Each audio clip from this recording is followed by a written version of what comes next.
오늘은 상한가 나온 다음날 이런 캔들이 나오면 주목을 하고 추적을 하자라는 영상을 만들어 보게 됐습니다. 상한가가 나온다라는 것은 의미가 있죠. 상한가 다음날 여러가지 패턴이 나올 텐데요. 상한가 다음날 개파락이 된다면, 개파락이 된 이후에 종가까지 봐야 되겠죠.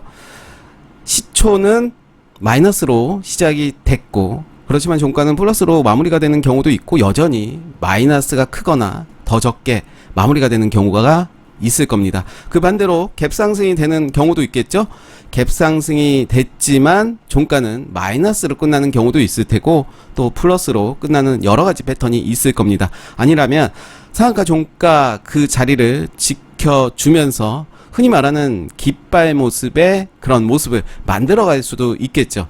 제가 최근에 상한가 고가놀이 패턴에 대해서 다시 한번 정리를 하고 있는데, 예전에도 한번 소개시켜 드린 바가 있습니다.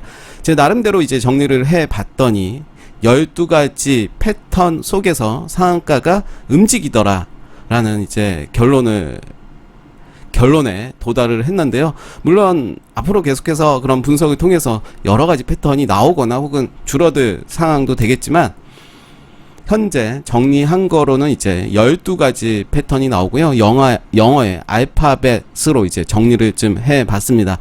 이 중에서 하나를 오늘 소개를 드릴까 하는데요. 먼저 어제 상한가를 갔던 유라테크에 대해서 말씀드릴게요.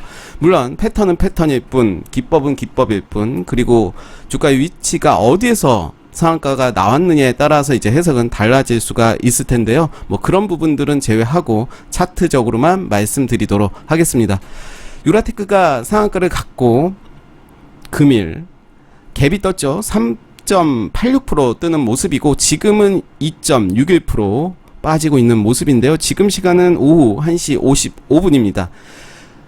지금 장 중이지만 장이 마무리됐다라고 전제를 하고 말씀드리도록 할게요. 만약에 이렇게 시초와 종가를 줄을 그어 놨습니다. 이 캔들은 갭이 떠서 시작이 됐지만 결국은 마이너스로 마감이 됐다라고 볼 수가 있겠죠. 이런 패턴 또 하나 볼게요. 소마젠이라는 종목인데요. 소마젠도 마찬가지죠. 상한가를 갖고, 그리고 시초가 갭이 떴고, 이렇게 종가는 마이너스로 마감이 된 모습이죠. 갭이 5% 떴습니다. 고가는 11%까지 간 모습이고요. 그리고 지금 7% 마이너스가 진행 중인 상황입니다. 어떻게 보면 유라테크, 소마젠 차트 위치도 이제 저점에서 거래량이 터진 모습이고, 상한가를 갖고 그 다음날 이제 음봉이지만 갭 상승이 되면서 종가는 마이너스로 마무리가 된 차트죠. 전에 이제 말씀드렸던 예선테크, 예선을 통과한 결승테크라고 해야 되나요? 요 차트의 모습이 그런 모습이죠. 상한가를 갖고 이때도 갭이 10% 떴습니다. 그렇지만 종가는 2% 하락하면서 마무리가 됐고, 그 다음날 이제 갭이 떴습니다. 2% 뜬 모습이고, 사실 이 종목을 만약에 결과론적으로 이야기하는 거지만 이 종목을 요런 패턴이었죠. 일단 요렇게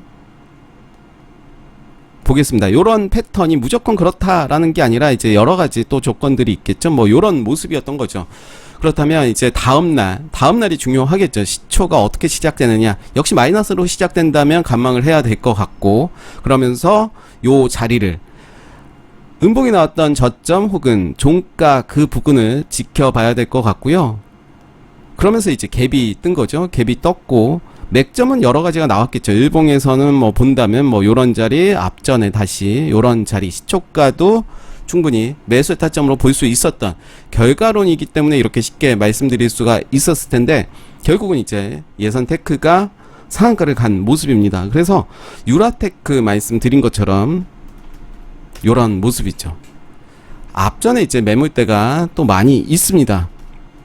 그리고 거래량이 그렇게 많이 나오지 않았다, 더 이상 밀리지 않는다 라고 한다면 저는 물량 소화의 과정이다 라고 생각이 들고요. 소마젠도 한번 볼까요? 소마젠도 뭐 요런 모습, 역시 매물 소화 과정이다라고 볼 수가 있겠습니다.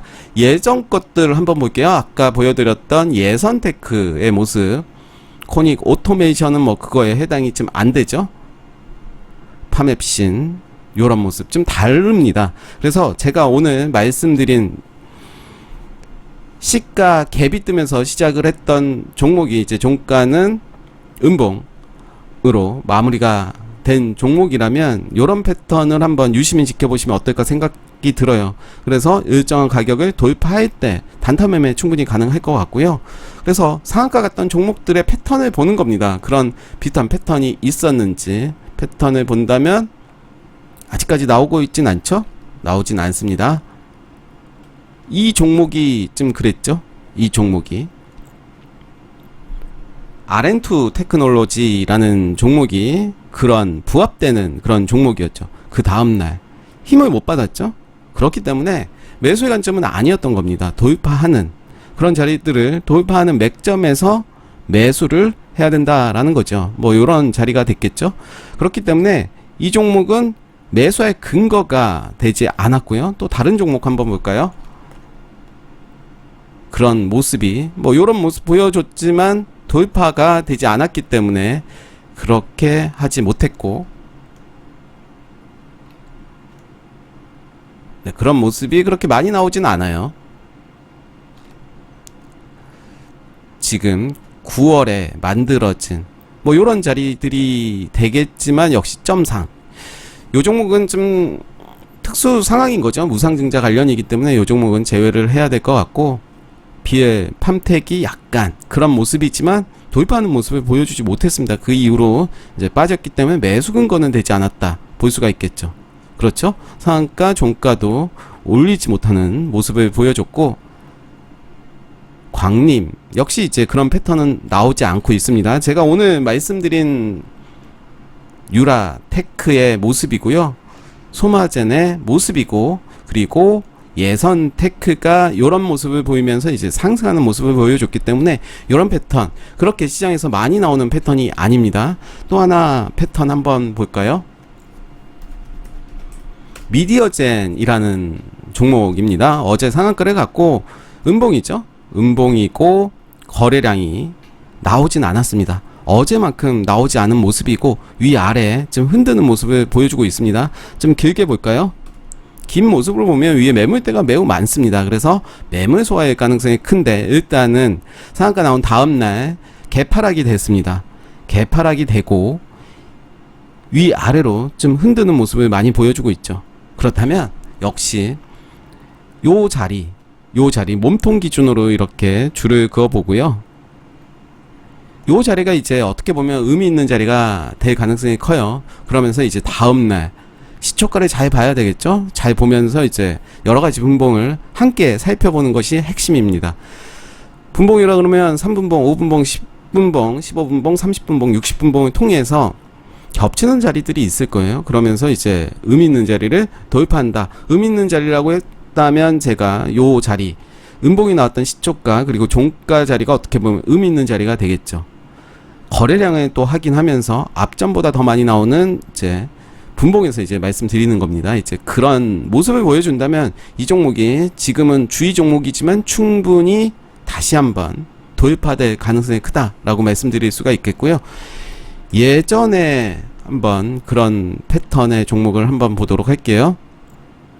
키네마스터입니다. 키네마스터가 이날 상한가를 가고, 그렇죠, 요렇게 상한가 나온 캔들의 중심보다 위에서 이렇게 개파락이 됐고 짧은 단봉의 모습을 보여줬습니다. 그러면서 그 다음날 이제 갭이 뜨면서 상승이 나와줬죠. 갭은 그렇게 많이 뜨진 않았죠. 1.39%까지 나왔고 저가는 1.16% 하락하면서 이제 됐고, 이제 결국은 상한가를 간 모습이었는데요. 미디어젠 다시 한번 볼게요. 오늘 두 가지 패턴을 지금 말씀드리는데, 이렇게 개파락이 됐을 경우, 제가 9월, 8월, 7월 만들어진 상한가의 모습을 봤는데, 이렇게 개파락이 되면서 만들어진 캔들이 그렇게 쉽게 나오진 않았어요. 방금 이제 소개드리는 미디어젠처럼 개파락이 되면서 짧은 단봉에 음봉이 나오는 캔들이 그렇게 흔하지가 않습니다. 그래서 제가 키네마스터도 작년에 나왔던 그런 패턴을 말씀드린 거고요. 그리고 아까 말씀드렸던 유라테크라든가 소마젠, 예선테크처럼 볼까요? 유라테크처럼 시초 갭은 떴지만 결국 종가는 상한가 종가를 훼손하면서 이제 마무리가 된 모습이죠. 거래량도 많이 나오지가 않았습니다. 거래량이 지금 28%고요. 소마젠 한번 볼까요? 소마젠은 비교적 많이 좀 나온 모습이죠. 66%. 예선테크 이때 모습을 본다면 88%. 좀 제법 많이 나온 모습이지만 그래도 상한가 같던 그 날보다는 적게 나와주는 모습이었던 거죠. 그래서 저는 요런 두 가지 패턴 오늘 소개시켜 드리고요. 다시 한번 정리를 하면 음봉으로 마무리가 됐지만 시초가 상한가 종가보다 이제 올라오면서 이제 종가는 상한가 종가를 훼손하면서 마무리가 됐다. 그리고 또 하나는 상한가 다음날 개파락이 나오면서 짧은 단봉을 만들어지는 음봉이 나와줬다면 그 다음날 의미 있는 자리들을 확인하면서 집중적으로 보신다면 아마도 좀 움직이는 모습을 보이지 않을까 생각이 들고, 내가 생각하는 그 라인 밑으로 내려온다면 봐서는 안 되겠죠. 매수하는 관점이 아닙니다. 그래서 오늘 두 가지 패턴에 대해서 간략하게 말씀드렸습니다. 감사합니다.